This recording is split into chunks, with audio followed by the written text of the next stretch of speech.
नमस्कार साथियों। आज के सेशन में हम लोग HMSI Honda motorcycle and scooter India limited के ऑडिट चेकशीट के बारे में बात करने वाले हैं। देखिए इसमें क्या है, सबसे पहले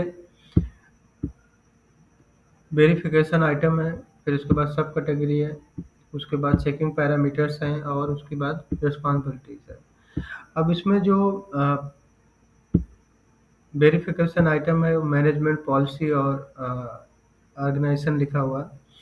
मैनेजमेंट पॉलिसी और ऑर्गेनाइजेशन से रिलेटेड जो है इसमें आइटम होगा या टर्म्स होंगे।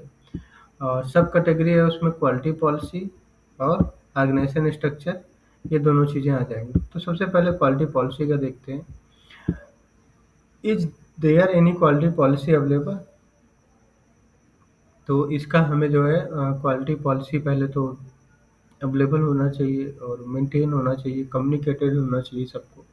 ये सारी चीज़ें इसमें आ जाएंगी। दूसरा है are objective target setup based previous year quality issue related to customer PPM. जो लास्ट ईयर का कस्टमर पीपीएम आया था, मार्केट कंप्लेन था या इन प्रोसेस का रिजेक्शन था, क्या उसके बेस पे क्वालिटी टारगेट्स जो है सेटअप किए गए हैं? अगर ऐसा है तो आपको जो है इससे रिलेटेड एविडेंस दिखाने और आपको फुल मार्क्स मिलने वाले हैं। नेक्स्ट है, इसी में एक सब सेक्शन है ऑर्गेनाइजेशन स्ट्रक्चर। देखिए ऑर्गेनाइजेशन स्ट्रक्चर में क्या है, are the following defined in the organisation structure.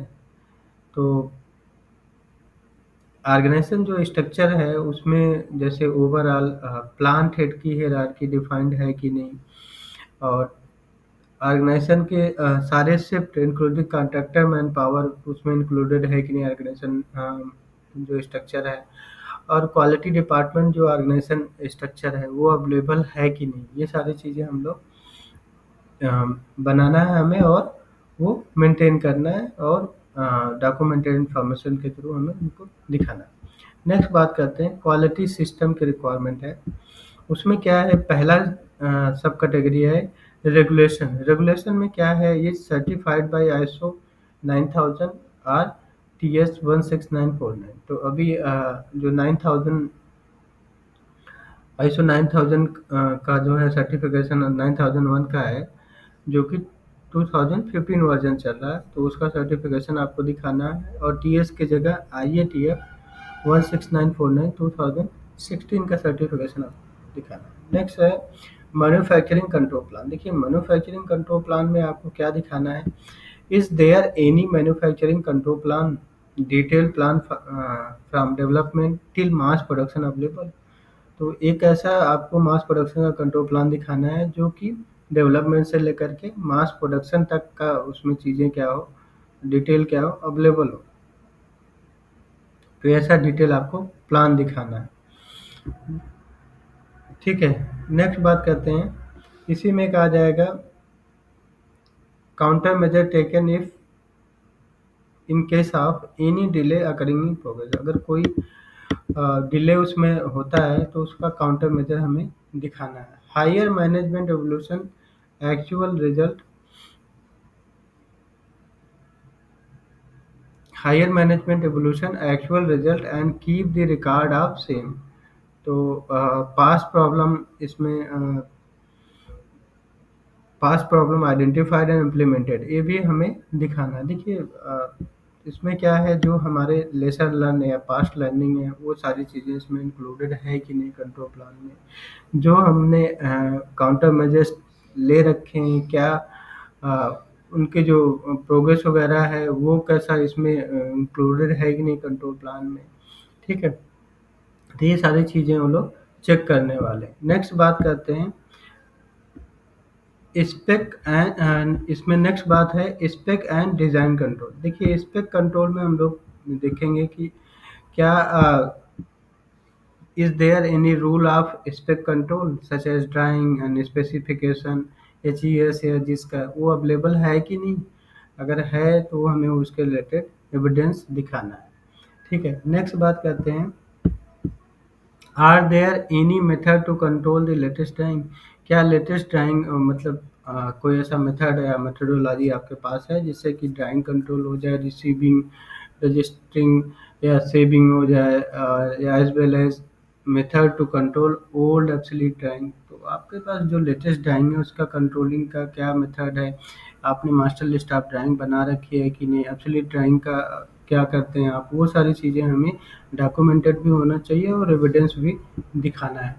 Is there any rule to correlate the customer drawing and internal drawing? क्या ऐसा कोई आपने कोई रूल डिफाइन कर रखा है, कोई ऐसा मेंशन कर रखा है टर्म्स जिससे कि जो है जो आपका कस्टमर ड्राइंग से इंटरनल ड्राइंग में आपका कोरिलेशन हो, जो आपने जैसे कस्टमर की ड्राइंग के बेस पे आपने सप्लायर को कुछ स्पेसिफिकेशन बना के दे रखे हो, या आपने जो है इंटरनल कुछ ड्राइंग बना रखा है, ठीक है?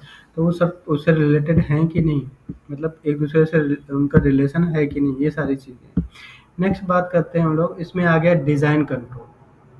देखिए इसमें एक आ गया डिज़ाइन कंट्रोल। अब डिज़ाइन कंट्रोल में क्या है, आपको चेक करना है कि is there equipment to check performance and function of component as per design spec. जो डिज़ाइन स्पेसिफिकेशन है उसके हिसाब से क्या कंपोनेंट का फंक्शन कर रहा है कि नहीं है, और is there equipment to check performance. तो जो इक्विपमेंट आप यूज़ कर रहे हो परफॉर्मेंस को चेक करने के लिए या फंक्शन को कंपोनेंट का चेक करने के लिए, वो डिज़ाइन स्पेक में है कि नहीं, ये सारी चीज़ें हैं। दूसरा जो है इज़ देयर, मतलब जो जैसे मान लीजिए कि आपका कोई भी इक्विपमेंट है, कोई भी इंस्ट्रूमेंट है, तो वो स्पेक में है कि नहीं। Is there any rule available for cross verification of actual test result against design spec. तो आपको क्या कोई ऐसा रूल डिफाइंड है कि उसका एक्चुअल रिजल्ट या उसका वैलिडेशन या उसका वेरिफिकेशन आप कर सकें, कि वो क्रॉस वेरीफाई कर सकें कि वो जो आपका इंस्ट्रूमेंट है वो एक्चुअल रिजल्ट दे रहा है, टेस्ट रिजल्ट दे रहा है, ठीक है? तो ये सारी चीज़ें इसमें आ गई। तो इसमें वेरिफिकेशन का रिकॉर्ड वगैरह आ जाएगा, गेज का हो गया, टूल्स का हो गया, और इसमें जो है आपका नेक्स्ट बात करते हैं, इसमें जो है आपका final approval authority and system defined और नॉट आफ्टर टेस्ट रिजल्ट। देखिए फाइनल अप्रूवल अथॉरिटी मतलब ऐसा कोई सिस्टम या रूल आपने प्रोसीजर में डिफाइन कर रखा है कि फाइनल अप्रूवल या अथॉरिटी कौन है, मतलब अथराइज पर्सन कौन है, ठीक है? देखिए नेक्स्ट बात करते हैं हम लोग, इसमें है नेक्स्ट स्टैंडर्ड मैनेजमेंट। देखिए स्टैंडर्ड मैनेजमेंट पहला कंटेंट है process flow diagram and process quality control sheet, जिसको पीक्यूसीएस बोलते हैं, या कंट्रोल प्लान, ठीक है? और पीएफडी। देखिए कंट्रोल प्लान और पीएफडी स्टैंडर्ड मैनेजमेंट में इसका क्या है कि ये कंट्रोल प्लान या पीएफडी है कि नहीं, पहले तो ये होगा। Is PQCS is available or not?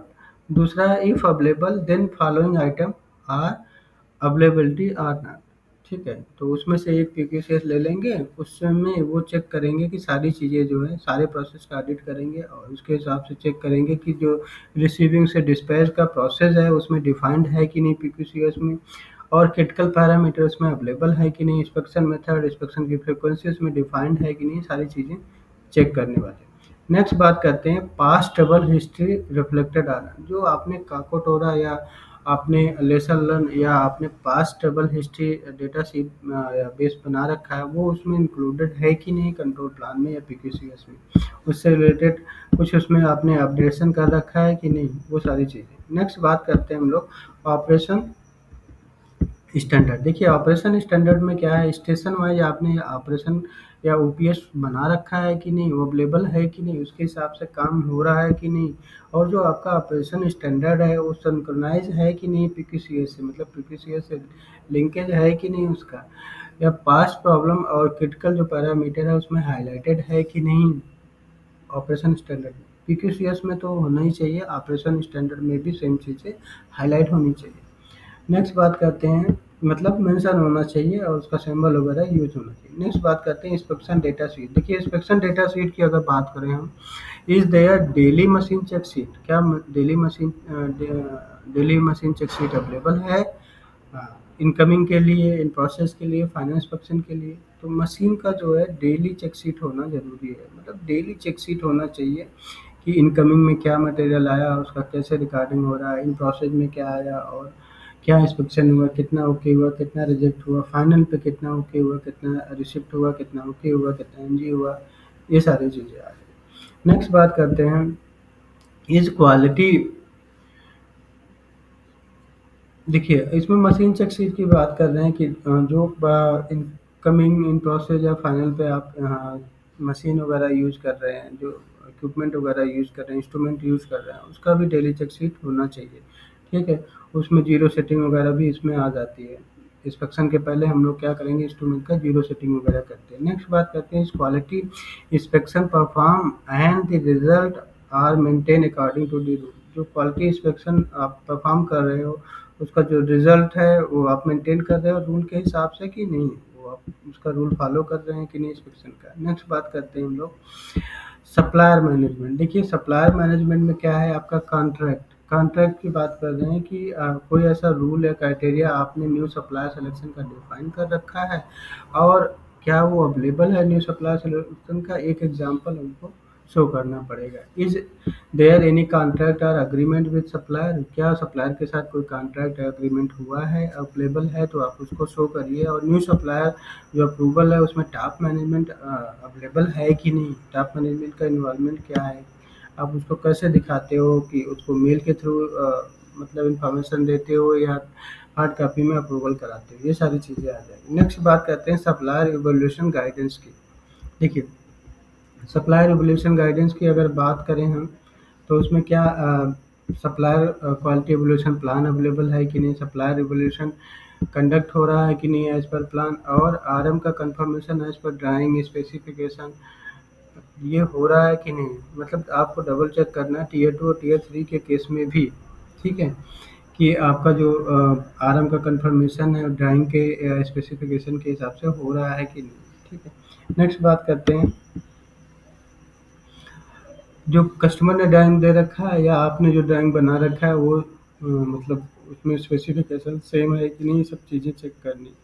Critical part supply by tier 2 tier 3 supplier. जो टीयर 2 टीयर 3 सप्लायर है, मतलब आपके जो सप्लायर है या होंडा के जो सब सप्लायर हैं, तो वो क्या है, उनका इम्पैक्ट जो है फिटमेंट या अ, मतलब उसकी बात कर रहे हैं कि फिट टू फंक्शन या फिटमेंट वगैरह पे, मतलब जो क्रिटिकल पार्ट्स की सप्लाई कर रहे हैं उनका कंट्रोल कैसा है, उनकी सप्लाई कंट्रोल कैसे करते हैं।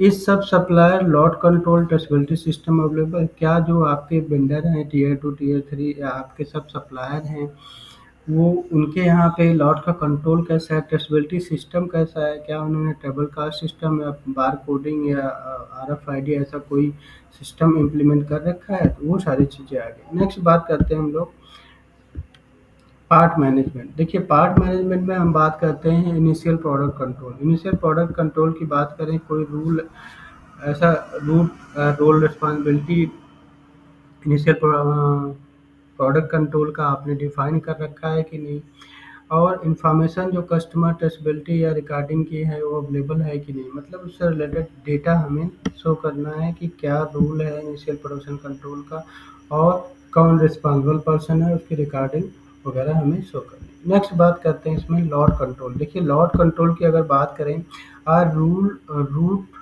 And rule responsibility of lot control available. Lot control के लिए आपने कोई रूल बना रखा है, कोई रूट बना रखा है, रूट कार्ड बना रखा है, डिफाइन कर रखा है, उसमें रूल रिस्पॉन्सिबिलिटी मेंशन है, फीफो कंट्रोल जो है फॉलो हो रहा है कि नहीं, लॉट का डिस्प्ले मेथड का क्या स्टैंडर्डाइजेशन है, कैसे आप लॉट को इंस्पेक्शन करते हैं, कैसे लॉट का सिलेक्शन करते हैं, ये सारी चीज़ें आगे उसको कैसे कंट्रोल करते हैं, उनके एनजी का जजमेंट कैसे होता है, lot control traceability system available है कि नहीं, ड्यूरिंग एनी एबनॉर्मलिटी आप कैसे लॉट कंट्रोल करते हैं, ठीक है। नेक्स्ट बात करते हैं आइडेंटिफिकेशन मैनेजमेंट। आइडेंटिफिकेशन मैनेजमेंट की बात करें, प्रॉपर आइडेंटिफिकेशन सिस्टम अवेलेबल है कि नहीं for okay NG and rework part to avoid mixup part. Next बात करते हैं इसमें इज मटेरियल।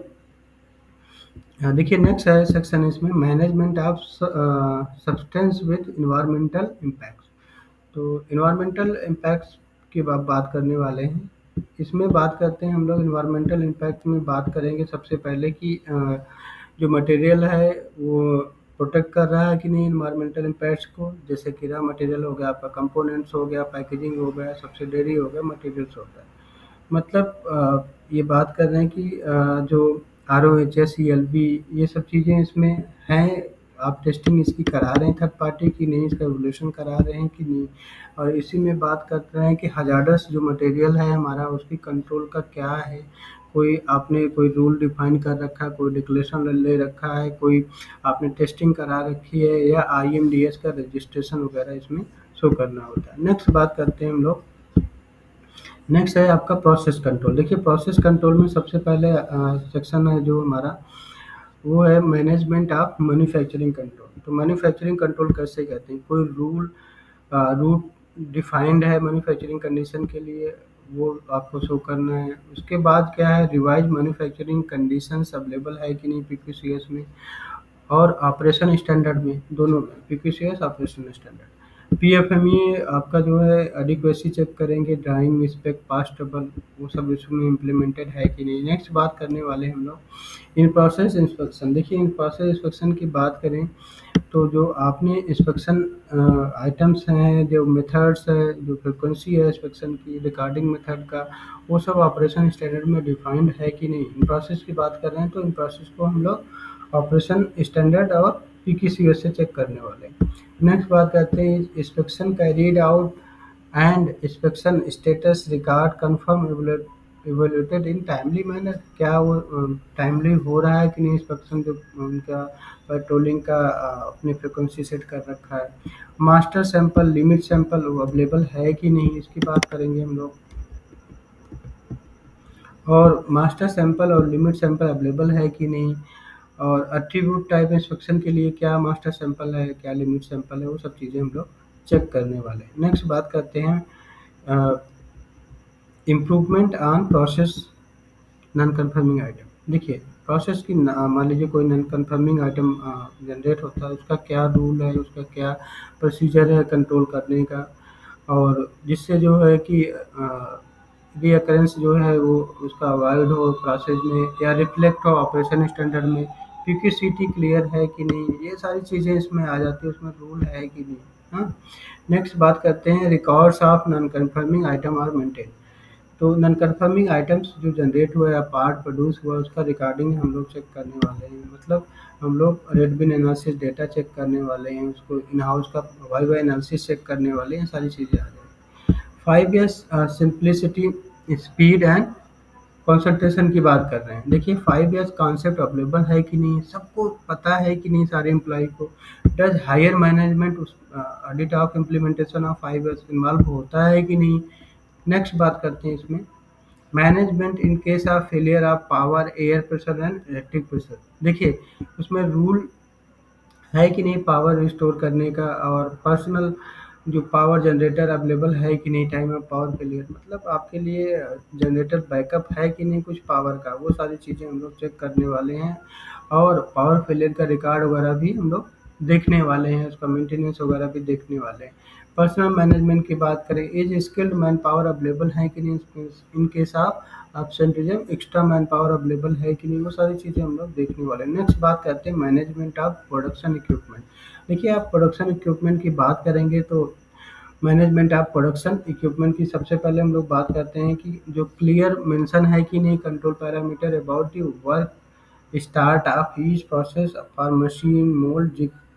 क्या ऐसा मेंशन है कि मतलब हम कंट्रोल पैरामीटर मशीन का क्या है, मोड का क्या है, जिग का क्या है, जब हम कोई भी काम शुरू करते हैं, मतलब सेटअप का रिकॉर्ड हमें देखना है या उसकी चेक शीट वगैरह चेक करनी।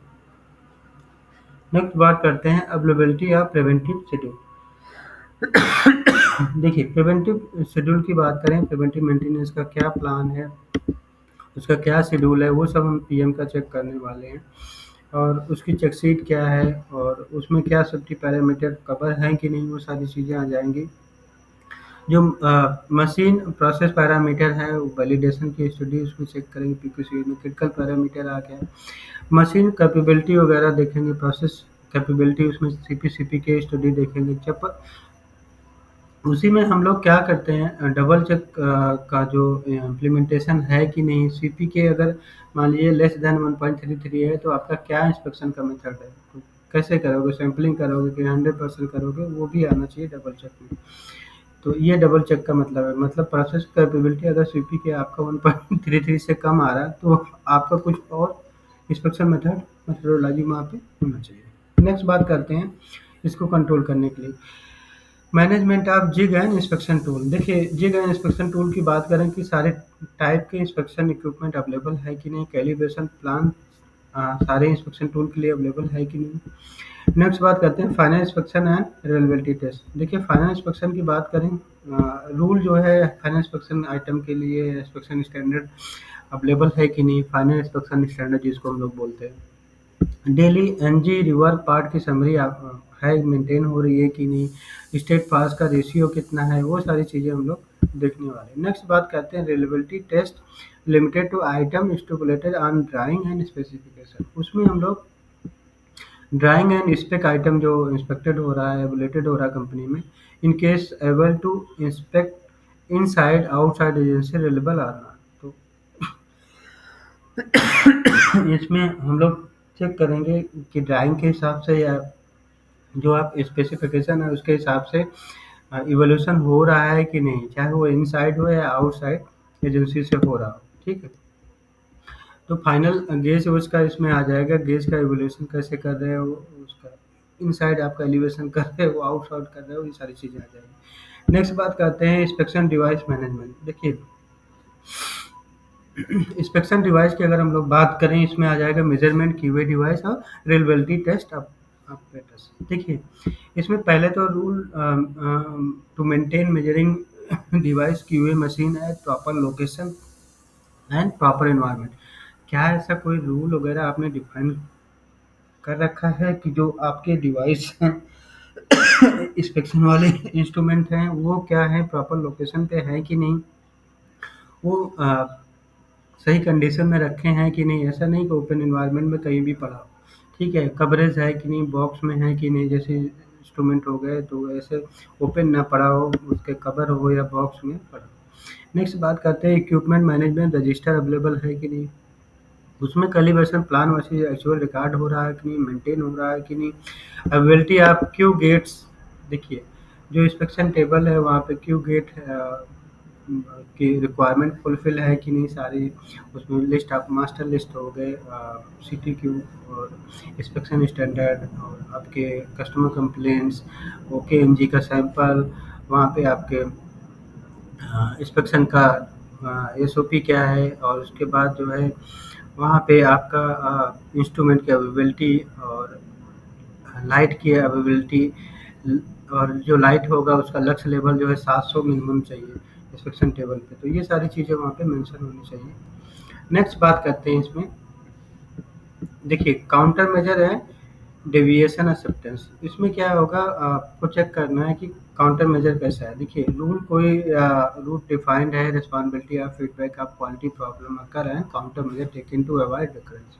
तो काउंटर मेजर के पहले तो प्रोसीजर हमें चेक कराना है, उसके बाद उसमें लिखा होना चाहिए काउंटर मेजर जो हम लोग ले रहे हैं, करेक्टिव एक्शन ले रहे हैं या प्रिवेंटिव एक्शन ले रहे हैं रिकरेंस के लिए, जिससे दोबारा ना हो क्वालिटी प्रॉब्लम, तो उसका हम लोग रिकॉर्डिंग वगैरह चेक कराएंगे और उसके प्रोसीजर में मेंशन कराएंगे, उसका इफेक्टिवनेस दिखाएंगे और काउंटर मेजर का, ये सारी चीज़ें हम लोग इसमें चेक कराने वाले हैं। नेक्स्ट बात करते हैं हम लोग, देखिए नेक्स्ट हमारा है कि quality education and training. Quality education and training में बात करें कि मैनुअल अवेलेबल है कि नहीं क्वालिटी एजुकेशन और ट्रेनिंग का, और जो न्यूली ज्वाइंड हैं या एक्सपीरियंस ऑपरेटर हैं या मैनेजमेंट एसोसिएटेड लोग हैं, उनका जो है एजुकेशन का क्या मेथड है, और आप कैसे उनको जो है ट्रेनिंग देते हो, ट्रेनिंग का प्लान अवेलेबल है कि नहीं, उसका रिकॉर्ड्स है कि नहीं, और जो ऑपरेटर या इंस्पेक्टर जो है